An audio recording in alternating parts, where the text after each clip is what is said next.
All right, man, what we're going to do here is we're going to talk about how to install cruise control on a 2012 Harley Davidson Dyna Switchback FLD. You should be able to do this on just about any kind of late model Dyna.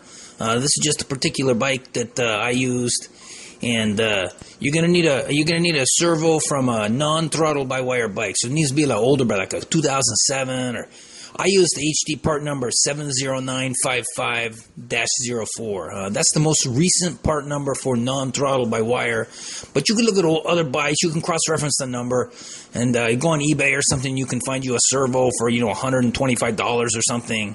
Or if you could go to the dealer and spend like $400 on the servo. It's up to you if you want to try new or used. I used the used one. It seems to be working fine. Most of the people I know that have done this have used the used servos, and they seem to be just fine. It's not a part that really goes bad. And I actually had my good friend Donnie. He come up and he did the install, and he took a lot of pictures, and I was just kind of handing him tools and stuff. But I'm going to try to kind of tell you what we did with these pictures and explain it, and maybe be able to help you out. So the first thing you want to do is go ahead and remove the seat and the battery cover. And if you got an ABS cover on there, if you have ABS on your bike, you can go ahead and take that off. And then go around to the left side of the bike and disconnect the fuel line. It's like a quick disconnect. You pull down on the clip and then pull down on the housing, and it kind of pops off. Once you've done that, then remove the rear bolt for the gas tank, and you got to loosen up the front one, and then you're going to prop up the tank. I think I used a 2x4 or something like that. Yeah, I use a 2x4, and you can prop it up, or if you got a friend, they can just stand there and hold it. But if you got gas in the tank, it gets kind of heavy after a while. Then once you got that propped up, then you want to go ahead and remove your battery and then your battery box. Right on top of the battery box, up to the frame under the seat, there's two fasteners. They're like a Torx thing. You take those out, and then in the middle of the box, you'll see one more. It's just like it. You got to take that out. And then if you look at the battery box where it's sitting, and then you look at the next picture that comes up, you can see like it cut a little notch. That's a notch where the wiring harness is going to have to kind of slip behind the battery cover. So just go ahead and cut that. It's really easy plastic. You could use a razor blade. I think I used a Dremel. You could maybe use some dikes or something to cut on it. So go ahead and just cut that out. Once that's cut out, now you want to grab your wiring harness for your servo module and kind of push it through that area in the frame where that little notch is going to be. Like if the battery box is reinstalled, you can kind of, that's where the cable's going to go, and that makes clearance. You're going to push it through there. You're going to pull up two of the wires. They're going to go up underneath the seat, and then two more wires are going to pop out over by the electrical panel on the opposite side. So pull the whole harness through there and kind of make it come just right in front of the electrical box. It's on the opposite side of the bike.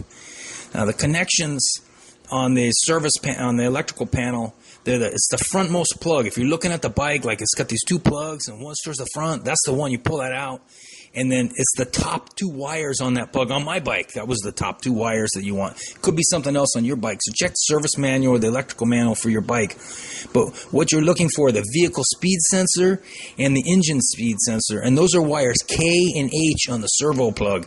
And you can take a look at the wiring harness or the wiring diagram. Take a look in there. Just really study this picture. At first, it looks like, man, somebody put spaghetti.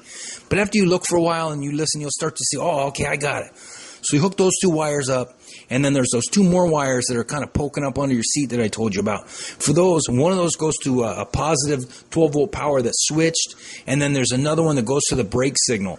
Now, underneath your seat there, you're going to see the rear lighting connector. So use your little test probe and your electrical manual to find out which one is the 12-volt power and which one is the brake signal. And on the servo plug, those are wires F and G. And if you look at the diagram, you'll see the F goes, that's the power, and then the G is the rear brake. So you want to tap into both of those.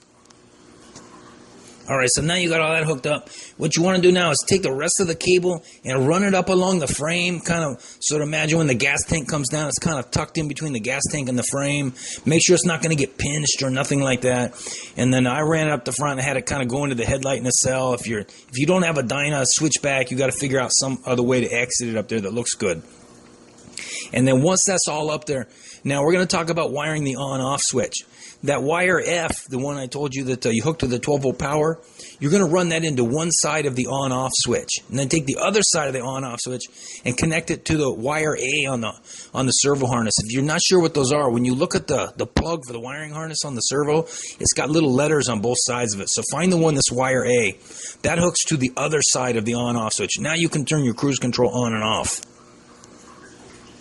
Yeah, my voice is getting a little harsh here because I'm talking so much. So sometimes I might have to take a drink of water. Excuse me. So the next thing you want to do is hook up the idle roll-off switch if you use that. Some people use it on the cruise control so you can rotate the throttle forward to shut it off. Other people just hit the brake to shut it off. It's fine.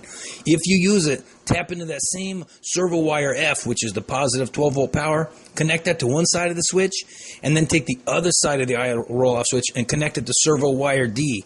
And you can locate it just like before by looking at the little servo plug and find the part that says D and then the wire and follow that out. And that's the one you want to connect to. So now you've got the idle roll-off switch and the on-off switch connected. Now you want to wire up the set resume switch. That's got 3 wires to it. At first you're like, whoa, dude, that's complicated. No, it's not complicated. Go ahead and extend the wire F from the on-off switch. Wire that right over to the center input of the set resume switch. And then on there you'll have 2 more terminals. One is for set. Connect the wire from the set side of the switch to servo wire B. Connect the resume side of the switch to servo wire C. Now you can set and resume, and that's how your cruise control is going to work. That's the main, most important part. And then you want to connect some 2 little LED lights. This is really highly recommended, and I'll get into why. But extend wire A, the one you were just connecting a moment ago, from the on-off switch. That's the other side, not the wire F. The wire A that went to the other side of the wire, the on-off switch. Extend that over to the positive input of the red LED. You got to do the positive because LEDs only work one way. If you connect them backwards, they're not like regular light bulbs. They don't work. So make sure you hook it to the positive input. Then connect the other side of that LED to a switched ground. That means it only goes to ground when the bike is turned on. If you turn the bike off, there's no ground. Just like a 12-volt would turn on and off, you need a ground wire that turns on and off. If you use a constant ground, you'll make that little LED glow even when the bike is switched off. This will indicate when the cruise module is powered on. Now, piggyback that same wire A from the red LED and put it onto the positive input of the green LED. Connect the other side of this LED to servo wire J. This is going to light up to indicate when cruise is set, and these lights are also used for troubleshooting the system. Very important, handy lights to have. So that's it, man. You just hooked up all the electrical like you can't believe it, man.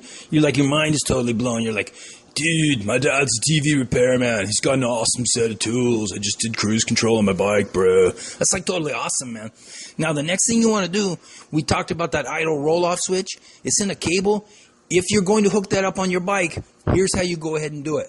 So let's take a look and note the position of the throttle cables, all right, where they're coming down.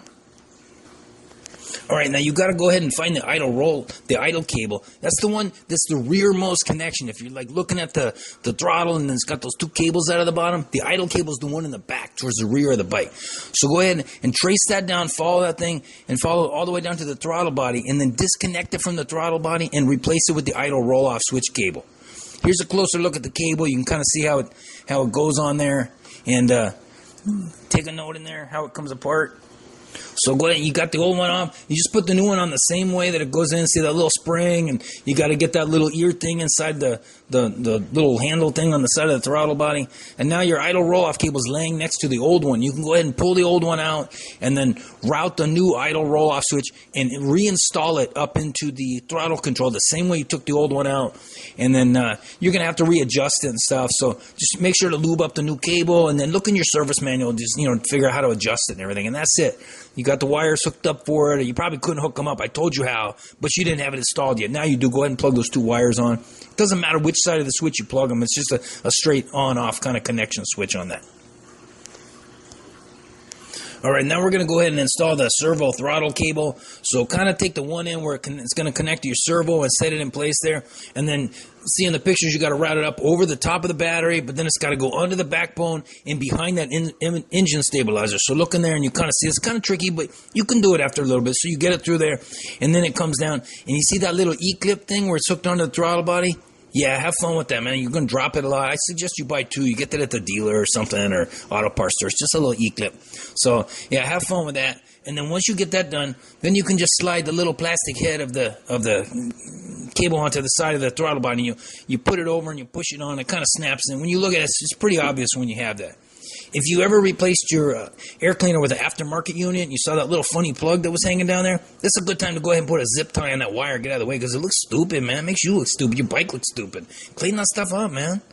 We don't use that on the American market. That's not like Europe or something they do that. What do you care about that? Gonna go down where the ABS module would be, kind of below the battery. There's two little screws. Take those out. If you don't have ABS module, you should still have the screws. If you don't, you got to get 2 screws. But I think you still have 2 screws in those holes. That's where you're going to mount the bracket that attaches your cruise control to the bike, man. So I'll show you some pictures in a second, and you got to kind of make a bracket like that, or at the end of the video, there's like a link to this place where there's like people that know how to get brackets or make them, or they can help you with that. You got to make a bracket, mount your servo module to that, and then mount it into those 2 little screw holes. And then you want, put the 2 little screws back in. And you're going to need to make a cover and stuff. And there's like a picture of it with a cover on. But follow the link at the end of the video. And there's lots of really helpful guys to help you like make a cover or get a cover somewhere. And where you find all these switches. What are you talking about? Idle roll-off switch. Where do I get that? They'll tell you where to get all that kind of stuff, man.